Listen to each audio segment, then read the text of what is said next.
বানায়ও না ইহুদা, ইহুদিদেরকে, ওয়ান নাসারা, নাসারাদেরকে আউলিয়া, বন্ধু বানাবে না।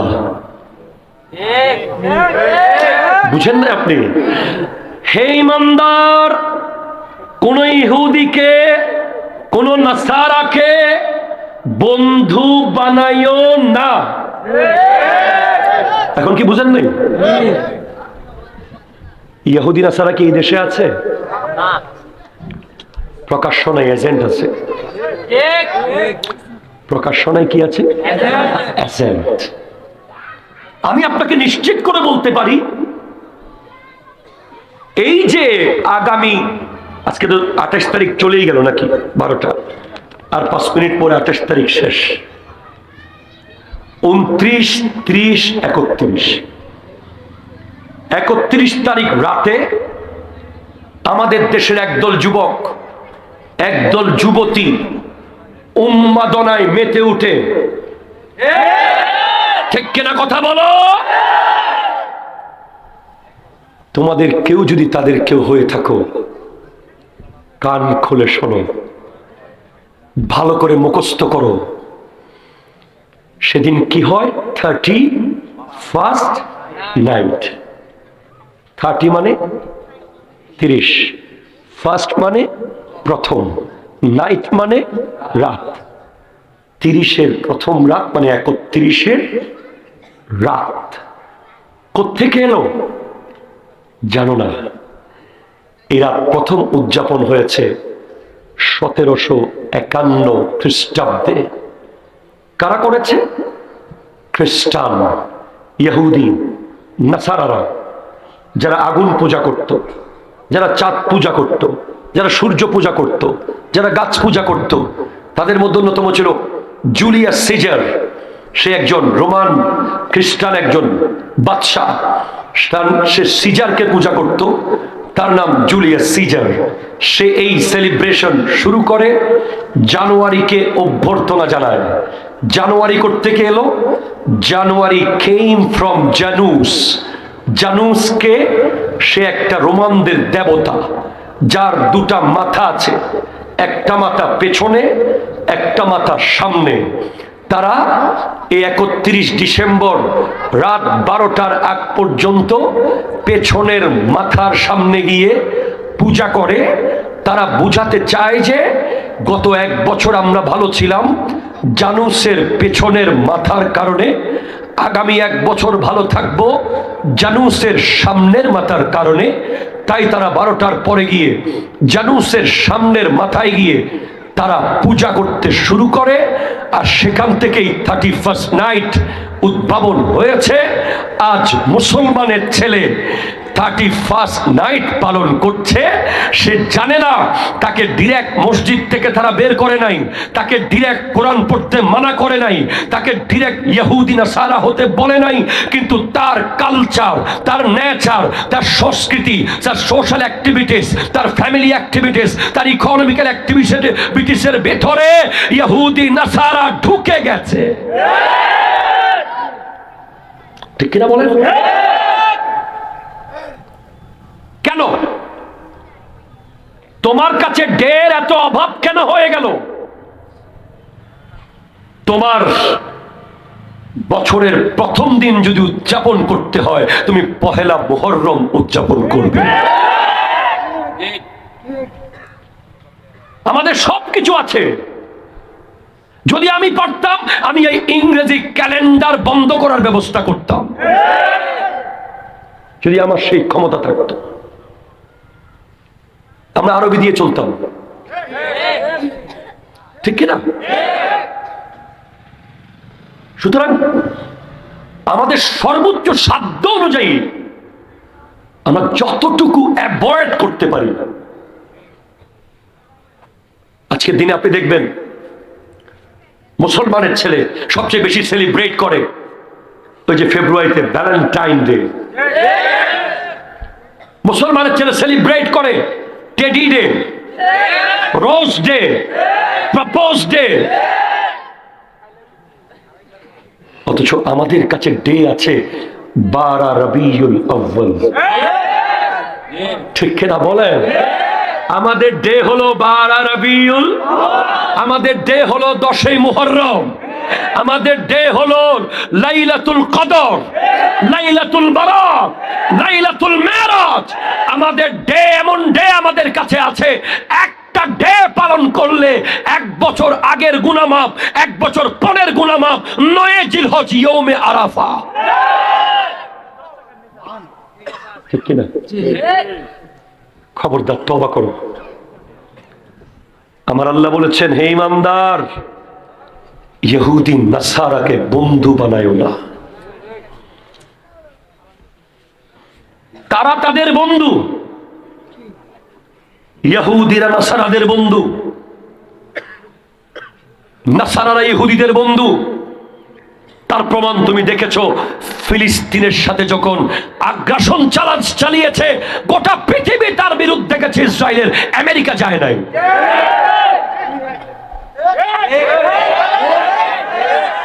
ঠিক কিনা বলো? আমি যদিও ইসরায়েল গিয়ে যুদ্ধ করার ক্ষমতা আমাদের নাই, আমেরিকায় গিয়ে যুদ্ধ করার ক্ষমতা আমাদের নাই, কিন্তু আমি আমার বাড়িতে বসে তাদের প্রোডাক্ট, তাদের কালচার, তাদের নেচারকে লাথি মারতে পারি।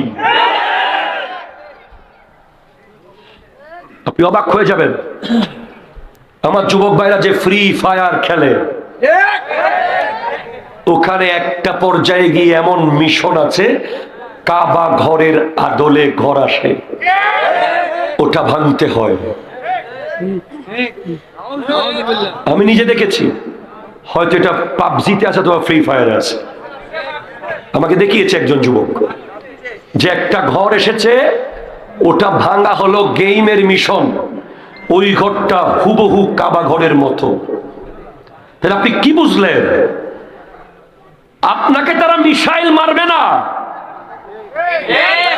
আপনার জন্য তারা মিসাইল খরচ করবে না, মিসাইলের দাম অনেক। তারা আপনার জন্য গ্রেনেড খরচ করবে না, তারা রকেট লাউঞ্চার আপনাকে মারবে না, তারা আপনাকে পরমাণু মারবে না। আপনার থেকে নবীর সুন্নাত কেড়ে নেবে, আপনার থেকে ইসলাম কেড়ে নেবে, আপনার থেকে আদব কেড়ে নেবে, আপনার থেকে নামাজ কেড়ে নেবে, আপনাকে মসজিদ থেকে বিমুখ করে ফেলবে। তার প্রমাণ হলো 2 রাকাত পরে জুমার দিন যুবকরা বের হয়ে যায়।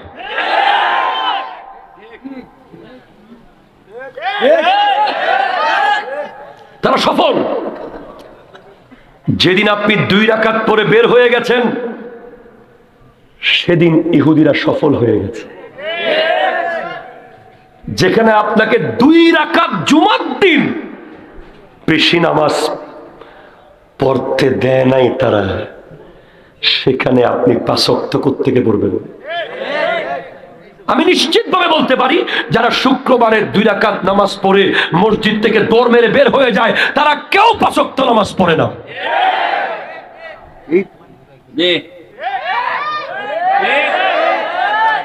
কারণ যে 5 ওয়াক্ত নামাজ পড়ে, সে কোনোদিন 2 রাকাত পরে বের হতে পারে, মসজিদ তাকে আটকে রাখবে, মসজিদ তাকে ধরে রাখবে।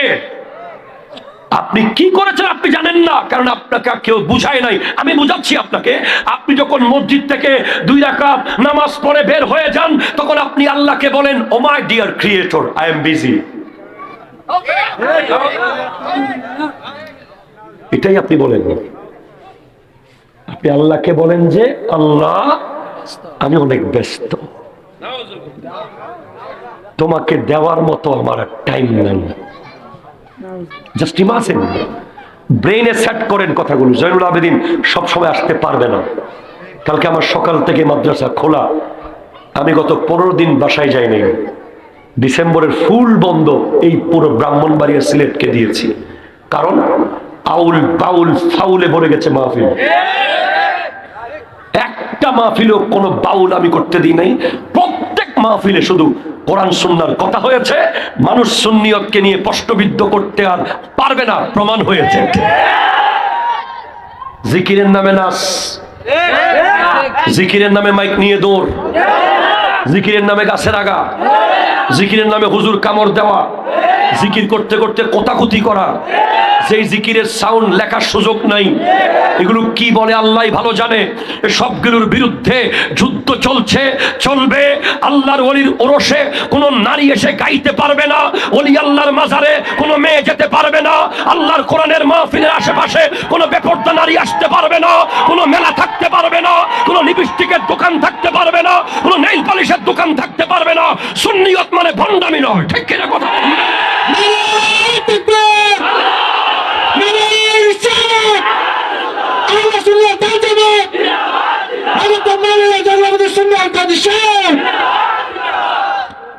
আমরা আসল সুন্নি, কথা বল। সুন্নিদের কাছে দুইটা জিনিস নাই, কিয়ামতের আগেও সেটা হতে দেব না। একটা হলো বেয়াদবি আর একটা হলো ভণ্ডামি,